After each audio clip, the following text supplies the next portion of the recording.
পথ নিরাপত্তা সপ্তাহ 2026 অনুষ্ঠিত হলো কাঁথি সেন্ট্রাল বাস স্ট্যান্ডে। রাজ্য পরিবহন দপ্তরের উদ্যোগে পূর্ব মেদিনীপুর জেলা পুলিশ ও কাঁথি থানার পক্ষ থেকে পথ নিরাপত্তা সপ্তাহ কাঁথি সেন্ট্রাল বাস স্ট্যান্ডে অনুষ্ঠিত হলো। উপস্থিত ছিলেন এগরা বিধানসভা কেন্দ্রের বিধায়ক দিব্যেন্দু অধিকারী।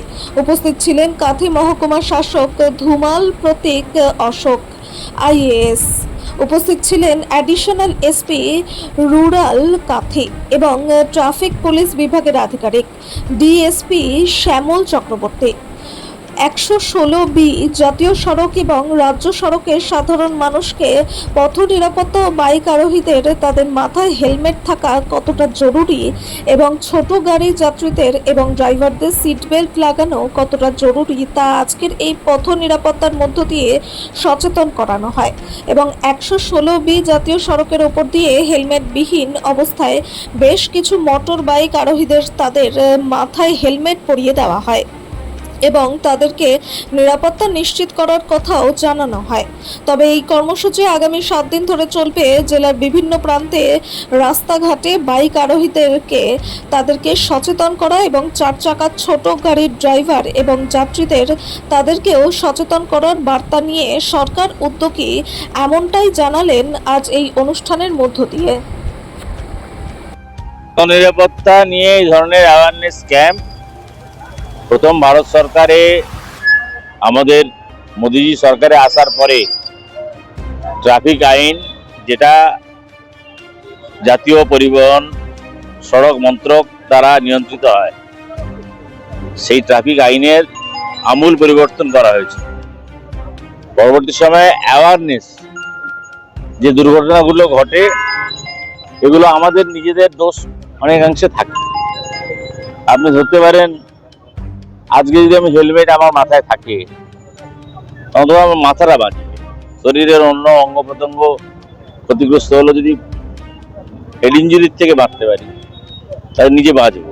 আর পুলিশ কেবল যে কেস দিচ্ছে, ট্রাফিক ভায়োলেশনের জন্য কাটছে, চালান কাটছে, এটা ঠিক না। পুলিশ প্রকৃত অর্থে দেখে যে কোন জায়গায় তার ত্রুটি। আমরা যেরকম আজকের এই অনুষ্ঠান কাঁথি থানা এবং ডিএসপি ট্রাফিক এডিশনাল সাহেব তার নেতৃত্বে এখানে হলো, মহকুমা শাসকও ছিলেন। সবাইকে যে কথা বলা, সচেতন মানুষকে আগে হতে হবে। আমরা তো সচেতনতার জন্য বলবো, জনপ্রতিনিধি বা পুলিশ এরা নিশ্চয়ই বলবে, কিন্তু মানুষ যদি সচেতন না হয় তার থেকে আর বেশি কাউকে বোঝানো যায় না। অর্থাৎ সচেতনতা বৃদ্ধি করে আগামী দিনে আমরা আশা করব দুর্ঘটনা কমবে এবং দুর্ঘটনার হাত থেকে মানুষ রক্ষা পাবে। এবং সবথেকে বড় কথা, এটা জাতীয় সড়ক 116B, এখানকার সাথে মন্দারমণি, তাজপুর, শঙ্করপুর, দীঘা টুরিস্ট স্পট যুক্ত আছে। এটা ভাইটাল রাস্তা, নন্দকুমার থেকে দীঘা পর্যন্ত। এদিকে কাঁথি থেকে বেল্লা, এটাও একটা গুরুত্বপূর্ণ রাস্তা। সব দিকেই পুলিশ নজরদারি করছে। এর আগে এখানে একটা দুটো কিওস্ক করা হয়েছে, মাননীয় জেলা পুলিশ সুপার ছিলেন, আজকেও এখানে করা হচ্ছে। ট্রাফিকের উপর নিশ্চিত আমরা জোর দিচ্ছি। আর আগামী দিনে আমরা চেষ্টা করে যাব মানুষকে বেশি করে সচেতন হতে হবে। সচেতনটাকে এমনভাবেই হতে হবে মানে নিজে বাঁচবো, অপরকে বাঁচাবো, এইটাই হচ্ছে তার লক্ষ্য, আর কিছুই না। এর বাইরে কিছু বলা। আমরা দেখেছি যে জাতীয় সড়ক অথবা কোনো রাজ্য সড়কে আমরা দেখতে পাচ্ছি যে আগে যে সরকারি থেকে স্পিড ব্রেকারগুলো লাগানো ছিল, কিছুটা অংশ নষ্ট হয়েছে, সাইডে কিছুটা অংশ পড়ে রয়েছে। রাতের অন্ধকারে গাড়ি সাইড থেকে বাইক আরোহীরা সমস্যায় ভুগছে। স্পিড ব্রেকার লাগানোর ক্ষেত্রে কতগুলো আইন আছে, তার নির্দিষ্ট নিয়ম আছে। কখনো কখনো পুলিশকে লোকাল ডিমান্ডকে ফুলফিল করতে হয়। ধরুন একটা কোনো দুর্ঘটনা ঘটেছে, সেখানে এক্ষুনি বাম চাই, স্থানীয় মানুষ এক্ষুনি বললো আমাদের এক্ষুনি বাম করে। বাম তো সলিউশন নয়, বামটা তো সলিউশন কখন হতে পারে না। সেই জায়গায় কি করলে দুর্ঘটনা রোধ হবে সেটা পুলিশ নিশ্চিতভাবে ভাববে। পুলিশ ভাববে, সিভিল অ্যাডমিনিস্ট্রেশন ভাববে, যারা আমাদের ন্যাশনাল হাইওয়ে হলে এনএইচ ভাববে, স্টেট হাইওয়ে হলে পিডব্লিউডি ভাববে। এগুলো হচ্ছে, আর এই স্পিড ব্রেকার থাকবে। আর জাতীয় সড়কের উপরে বামটা সম্পূর্ণভাবেই নিষিদ্ধ করা আছে। র্যাম্বেল স্ট্রিপ বলে একটা টেকনিক্যাল টার্ম ইউজ করা হয়। সেগুলো নিশ্চিতভাবে যাতে সড়ক কর্তৃপক্ষ করবে। আর অতীতে ছিল সিঙ্গেল ইঞ্জিন সরকার, এখন ডবল ইঞ্জিনের সরকার। উপরে মোদিজি আছেন, আমাদের রাজ্যের মুখ্যমন্ত্রী শুভেন্দু অধিকারী আছে, আর আমরা ক্ষমতায় আছি। পুলিশকে ফ্রিডম দিয়ে দেওয়া হয়েছে, পুলিশকে স্বাধীনতা দেওয়া হয়েছে। মানুষকে যেরকম পুলিশ প্রোটেক্ট করবে, ল অ্যান্ড অর্ডার দেখবে, পুলিশ মানবিক পুলিশ, তার প্রমাণ পুলিশ দেখিয়ে দিয়েছে। অনেক ঘটনায় পুলিশ প্রমাণ রেখেছে যে পুলিশ কত মানবিক, রক্তদান করছে, হ্যাঁ, বিভিন্ন সমাজসেবায় যুক্ত হচ্ছে।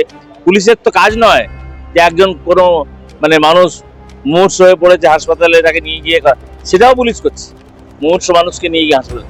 অর্থাৎ শুধু খাকি পোশাক পরলে পুলিশকে আমরা পুলিশ বলবো, খাকি পোশাক না পরলে পুলিশ বলবো না, তা নয়। পুলিশ মানবিক, এবং আমাদের সরকার পুলিশের সাথে আছে, সিভিক ভাইদের সাথে আছে, ভিলেজ পুলিশদের সাথে আছে। পথ নিরাপত্তা সপ্তাহ, এটা পথ নিরাপত্তা সপ্তাহ পশ্চিমবঙ্গ পুলিশের তরফ থেকে প্রত্যেকটি জেলায় এটা পালিত হচ্ছে। আমাদের পূর্ব মেদিনীপুর জেলাতেও এটা পালিত হচ্ছে। আমাদের জেলায় মোট 16টা ট্রাফিক গার্ড আছে। সেই ট্রাফিক গার্ড এবং সংশ্লিষ্ট থানার সাথে একসাথে যোগসাযোগে আমরা এই নিরাপত্তা সপ্তাহটা পালন করছি। এর উদ্দেশ্য হচ্ছে মানুষকে সচেতন করা, যাতে মানুষ রাস্তায় বেরিয়ে যে আইনগুলো আছে, রাস্তার যে আইন, সেগুলো ঠিকমতো করে পালন করে। যারা গাড়ি চালায় তাদের যেন ঠিকমতো আইন মেনে গাড়ি চালায়, যাতে আমাদের অ্যাক্সিডেন্টটা কম হয়। আমাদের মেন উদ্দেশ্য হচ্ছে অ্যাক্সিডেন্টটা কমানো। সে অ্যাক্সিডেন্ট কীভাবে কমানো যায় তার সার্বিকভাবে প্রচারের জন্য এটা করা হয়েছে। আমরা বিভিন্ন স্কুলে যাব, বিভিন্ন বাস স্ট্যান্ড, অটো চালক, টোটো চালক, সবাইকে আমরা অ্যাপিল করব, আমরা পথনাটিকা করব, সব কিছু করে মানুষকে বোঝাবো যে আপনারা আইন মেনে চলুন, নিজের জীবন বাঁচান এবং অন্যের জীবনও বাঁচান। এটাই উদ্দেশ্য। আমরা দেখতে পাচ্ছি যে জাতীয় সড়ক বা রাজ্য সড়ক যেগুলো রয়েছে, সেগুলো বহুদিন আগে আপনারা স্পিড ব্রেকার লাগিয়েছিলেন, কিন্তু সেই স্পিড ব্রেকারগুলো নষ্ট হয়ে গেছে। তার বেশ কিছু ভালো অংশ সাইডে পড়ে থাকার ফলে যে কোনো সময় দুর্ঘটনা ঘটতে পারে, বা যেসব জায়গায় স্পিড ব্রেকার রয়েছে নিচের উপরে, সেগুলোতে কোনো নির্দিষ্ট কোনো রং চিহ্নিত না থাকার জন্য অনেক সময় সমস্যার সম্মুখীন হতে হচ্ছে। কি বলবেন? এটা নিয়ে বলার বক্তব্য যে এই ব্যাপারটা আমাদের নজরে আছে। আমাদের প্রত্যেক মাসে রোড সেফটির একটা মিটিং হয় ডিএম অফিসে, সেখানে আমরা NHAI এর অথরিটিরাও থাকে। তাদেরকে আমরা অ্যাপিল করেছি যে আপনি যেটা বললেন যে কিছু পোর্শনটা বেরিয়ে আছে, প্লাস দূর থেকে ওই যে বাম্পারটা আছে সেটা দূর থেকে বোঝা যায় না, এর ফলে অ্যাক্সিডেন্ট বাড়ছে। তার জন্য প্রয়োজনীয় পদক্ষেপ নেওয়ার জন্য আমরা বলেছি, NHAI কে বলেছি। আমরা আশা করছি যে এটা রিজলভ হয়ে যাবে খুব তাড়াতাড়ি। রাস্তার সাইডে যে বাড়ি তৈরির সামগ্রীগুলো ফেলে রাখে অনেক সময়, কালকে হ্যাঁ, এটা আমরাও দেখেছি। আমরা আমাদের রেগুলার কোর্সে আপনারা লক্ষ্য করে দেখবেন যে জেসিবি দিয়ে আমরা অনেক সময় সেগুলো ক্লিয়ার করি। যারা ব্যবসা করে বা বালি পাথর ইত্যাদি রাস্তার পাশে রাখে, ওদেরকে আমরা বলেছি যে আপনারা যদি খুব প্রয়োজন হয় অন্য কোনো জায়গা না থাকে ফেলতে পারেন, কিন্তু ইমিডিয়েটলি ফেলে আবার তুলে নেবেন। 1 দিন 2 দিন 3 দিন ফেলবেন না। এরকম হয় না, অনেক গ্রামের ভেতরে কোনো কাজ হবে, গ্রামের ভেতরে বড় গাড়ি ঢোকে না, তাহলে তারা ফেলবে কোথায়? যদিও ফেলে থাকে তাহলে আমরা বলেছি ইমিডিয়েটলি তুলে নেয়, ফেলবে সঙ্গে সঙ্গে তুলে নেয়। আরো একটি সমস্যার সম্মুখীন হতে হয়, দেখা গেছে যে গার্ড রেলগুলো যেখানে আমাদের লাগানো রয়েছে তাতে অনেক সময় রেডিয়াম থাকে না, তাদের সেখানেও কিন্তু সমস্যার সম্মুখীন হচ্ছে। দূর থেকে বোঝা যাচ্ছে না, যখন কাছে আসছে তখন দেখছি যে রেডিয়াম নেই, তখন হয়তো কখনো অ্যাক্সিডেন্ট ঘটেছে বা কখনো সাইড দিয়ে তারা চলে গেছে। এ প্রসঙ্গে বলি যে রাস্তার উপর, হাইওয়ের উপর গার্ডরেল বসানোর কোনো নিয়ম আমাদের নেই। তবুও মনে হয় অনেক জায়গায় যেখানে একদম স্কুল, রাস্তার পাশেই স্কুল, ওখানে যদি গাড়িটা স্লো না করা যায় তাহলে দুর্ঘটনা ঘটতে পারে, বাচ্চা মারা যেতে পারে। সেইটা কথা মাথায় রেখে আমরা অনেক সময় অনেক জায়গায় যেখানে ওরকম স্কুল আছে আমরা রেখেছি, যেখানে যেখানে আমরা গার্ডরেল রেখেছি সেখানে সেখানে আমাদের ট্রাফিক ডিপ্লয় করা আছে।